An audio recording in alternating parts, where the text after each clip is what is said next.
Bonjour à vous tous. Aujourd'hui, on va parler des tours qui nous servent à faire nos fines herbes, nos fraises, nos tomates déterminées, très important. Pour ceux qui manquent d'espace ou qui veulent simplement concentrer la facilité, l'entretien, tout ça dans un seul concept. Je vais vous donner les trucs à faire et surtout à ne pas faire pour éviter les désagréments. On se met en place, puis on commence.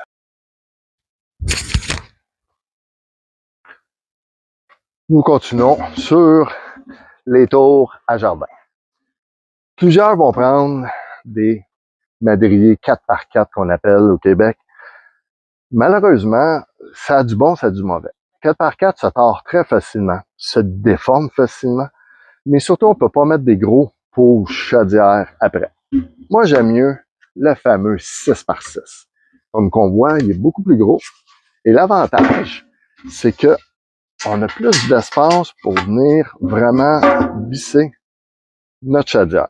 Ce qui est le fun, c'est qu'avec une deuxième, on la met en angle ici, et ainsi de suite. Donc, on peut en mettre 4 par étage. Donc, tout à l'heure, je vais vous montrer un coup fini, ce que ça donne. Mais, ce qu'il faut faire avant tout, il faut s'assurer de percer des trous. Donc, moi, j'ai un vieux piquet pour les tentes, un bon vieux marteau. Et c'est juste de faire des trous. On en fait quelques-uns de même, aussi simple que ça. Et un coup qu'on en a fait quand même une dizaine, on peut mettre notre terreau dedans. Ça fait beaucoup de bruit.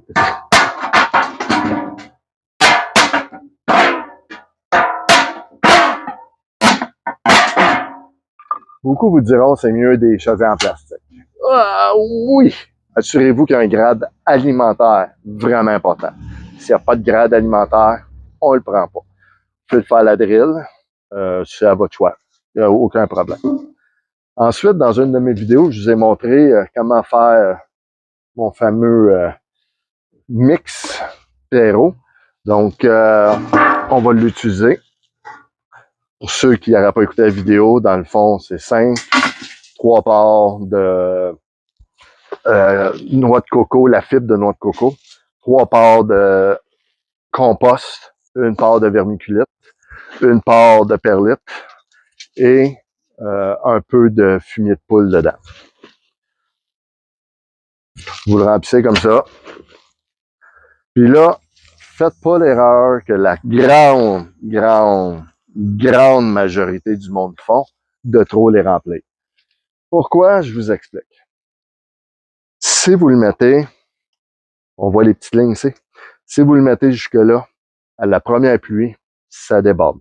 Le temps que tout absorbe, surtout si c'est une pluie torrentielle et au Québec, depuis le début de l'année, on y a goûté, on ne se le cachera pas, ça fait juste déborder. Vous perdez votre terreau, puis là, ce que ça fait, c'est que sur votre tour, ça va tomber d'un à l'autre et vous vous ramassez avec plein de terre à terre.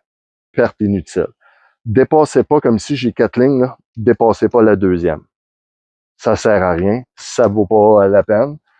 Tout dépendant si vous voulez mettre, c'est comme là, je vais essayer de vous le montrer, je sais pas si ça va être super bien apparent, mais comme vous voyez, là, j'ai pas dépassé la deuxième ligne.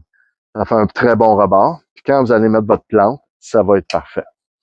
Donc, vous aurez juste à ouvrir bien comme il faut, mettre votre plante. N'oubliez pas en mettant votre plante, toujours un petit peu de mycorhize. Puis moi, je donne tout le temps un petit boost de fumier de poule au moment de le mettre. Mettez-les pas sur les racines, par exemple. Si vous collez trop sur les racines, souvent, c'est un peu trop fort. Donc, c'est vraiment important de pas trop en mettre.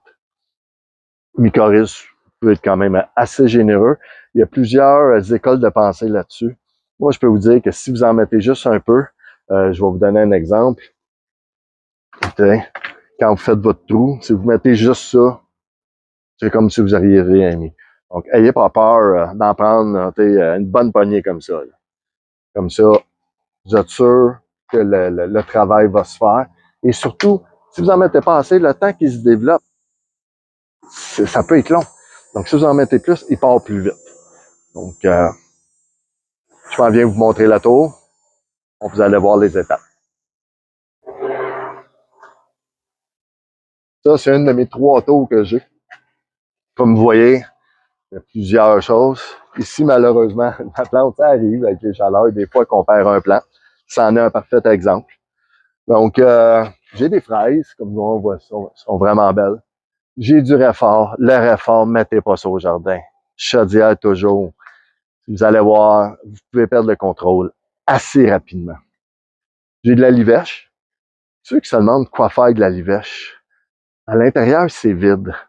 Quand ils viennent grosses, là, sont pas grosses encore, pour les enfants, c'est un petit goût de céleri. Vous pouvez mettre ça comme une paille pour les drinks. C'est vraiment plaisant. Moi, j'aime bien mettre des petites tomates déterminées. Quand mes petits-fils, ma petite fille viennent, au moins ils peuvent en manger. C'est le fun. Donc, il y a plusieurs variétés de fraises, tomates, et naturellement, fines herbes. Ici, j'ai un petit plant de piment là, qu'on voit qui pousse. C'est un test que je faisais. Donc, ici, là, on voit, j'ai du beau persil plat. J'ai du persil asiatique, j'ai du persil italien. Donc, on voit les variétés. Dans le fond, le 6 par 6, c'est juste de le visser avec, je sais pas si on voit comme il faut, je mets juste 2 vis dans le coin. Donc, comme j'expliquais tantôt, vous pouvez mettre 4 à chaud. La pluie tombe sur une et les trous permettent de couler dans les autres. Comme ça, tout est toujours alimenté. Qu'est-ce que j'expliquais de ne pas dépasser la deuxième ligne? C'est que si vous dépassez la deuxième ligne, il y a toujours comme une petite angle. Donc, veut pas, ça va déborder dans un, la terre, déborder dans l'autre, puis vous allez vous ramasser plein de terre à terre et de la perte, malheureusement. Donc, comme vous voyez, ça fait des belles tours, c'est grand, et les 6 par 6, par exemple, assurez-vous qu'ils sont solidement ancrés. Moi, ils sont pognés avec ma clôture de jardin. J'en ai un autre par là qui est accroché après mon gazebo. Et mon troisième, qui est les mangeoires pour les oiseaux, lui, je l'ai accroché après mon bac pour mes bleuets. Donc, assurez-vous, parce que quand le vent se lève, c'est quand même pesant, 6 par 6. Puis souvent, allez voir votre quincaillerie. Vous allez voir, c'est un peu dispendieux, les 6 par 6. Mais si vous demandez à votre quincailler s'il y en a des croches et s'il peut vous faire un rabais dessus, vous allez voir, vous allez être surpris. Moi, les 3 viennent de chez Rona et ils m'ont fait des rabais de plus de 50%, parce que la tête, veut pas quand les blocs sont 4 par 4 ou 6 par 6, ont tendance à crocher. Donc, j'ai juste coupé le 2 pieds de trop en haut, ben, sur un, puis les autres, c'est un pied. Et ça m'a permis d'enlever le bout de croche, malgré que j'aurais pu le laisser, mais à un moment donné, je mesure 6 pieds, là. Donc, comme vous voyez, ça commence à être haut. Pas besoin d'aussi haut. Juste à cette hauteur-là, ça se travaille bien. Choisissez votre hauteur, coupez-les, faites vos chaudières, vous allez voir, ça se travaille tellement bien. Et si vous êtes en logement, sur votre balcon, vous vissez, vous vous attachez un 6 par 6 ou un 4 par 4 dans le coin, et vous pouvez mettre des chaudières un peu plus petites. Certains magasins comme Dollarama, exemple, ils vendent des chaudières un peu plus petites. Et vous pouvez faire votre tour, la même affaire chaque coin, au lieu d'avoir plein de bacs accrochés, puis vous pouvez tout le faire de votre structure. Faites juste pas mettre ça dans le vide du côté des voisins et éviter les accidents. Donc, sur ça, profitez du magnifique soleil, abusez du bienfait de l'été et surtout, gardez le sourire et jardinez.